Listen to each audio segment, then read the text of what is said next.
For today's video nga pala guys, bali magluto ko ngayon ng ulam namin. So ito. So ngayon magluto tayo guys. Ayan.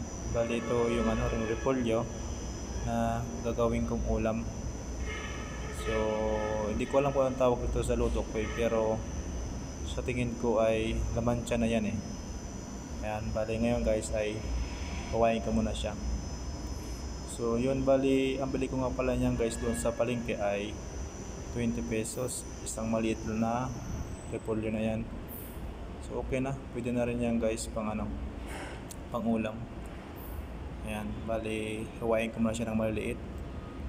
Ayan guys, bali nga pala dito sa Manila, kailangan talaga dito diskarte kasi ang mamahal dito ng mga bilhin. Kaya kailangan talaga dito mag-diskarte talaga kung paano makatipid. Kasi kung bibili ako ng ulam sa labas ay napakamahal. Ang gulay nga doon, nagbili ako ay 40 pesos. So, konti lang. Saka hindi pa siya pag minsan yung iba ay hindi na siya mainit, sumalamig na. So, ito na lang ginawa ko ngayon ay magluto ngayon ako ng sarili ko para makatipid na rin kahit paano. So yun, bali hiniba ko muna siya guys, yung repolyo na to. Ayan. Talaga dito guys sa Manila talaga ay tipid-tipid talaga dito eh. Yung saktong tipid lang kasi nga baka mababa naman tayo sa tipid ay magkasakit tayo dito. So ito, pero ito na ginagawa ko ay okay na to, kahit paano ay may gulay na rin kami. Ayan guys. Ayan. Iwain ko siya ng maliit para sigurado siyang maluto. Kasi pag malaki, ayan, baka hindi siya maluto eh. So, yun. So, kasya na yan guys sa pang dalawa ng tao. Okay na yan. Bali, konti lang ngayong kinakain ko. Hindi naman ako masyado makain. Kaya nga hindi ako tumataba eh. Kasi tama lang yung kinakain ko dito eh. Saka yung mga bilhin dito talagang sobrang mahal. So sakto lang dapat yung kain natin dito. Huwag labis kasi baka ma-over tayo dito sa gastos. So ngayon ay hukasan ko na siya. Ayan. Tapos kunin ko na yung bawang kasi gigisahin ko yung yung Argentina, yung corn beef.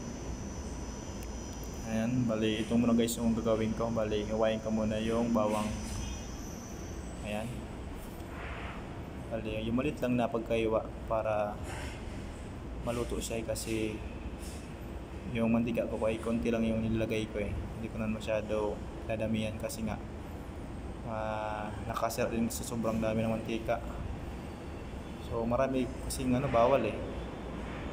Ayan, bali control tayo ngayon sa bawal eh. Pero sa tingin ko ay hindi yan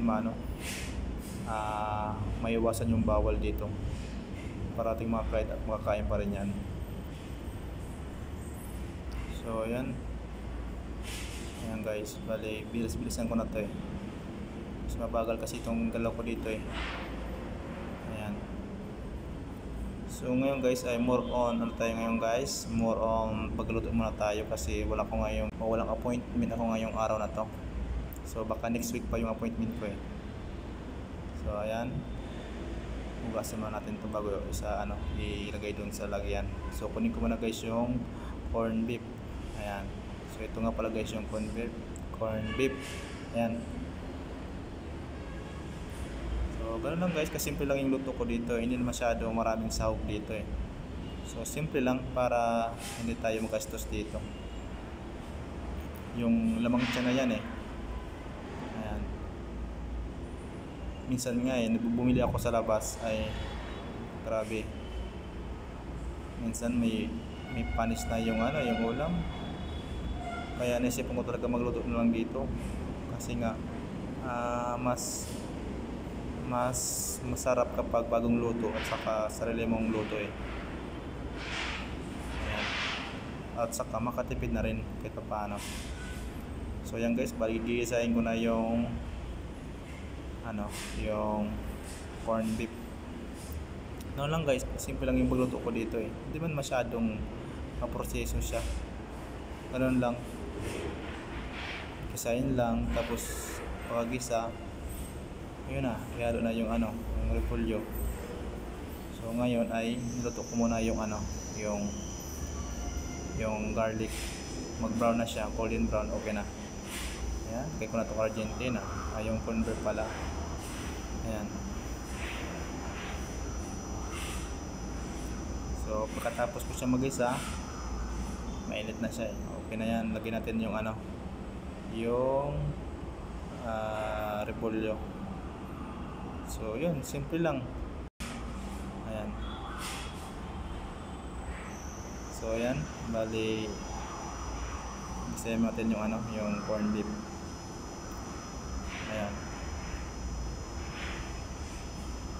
So bali nga pala guys, isang piraso lang yan, pero okay na yan, pang ulam 2 tao na yan ng kasya eh. Ayan.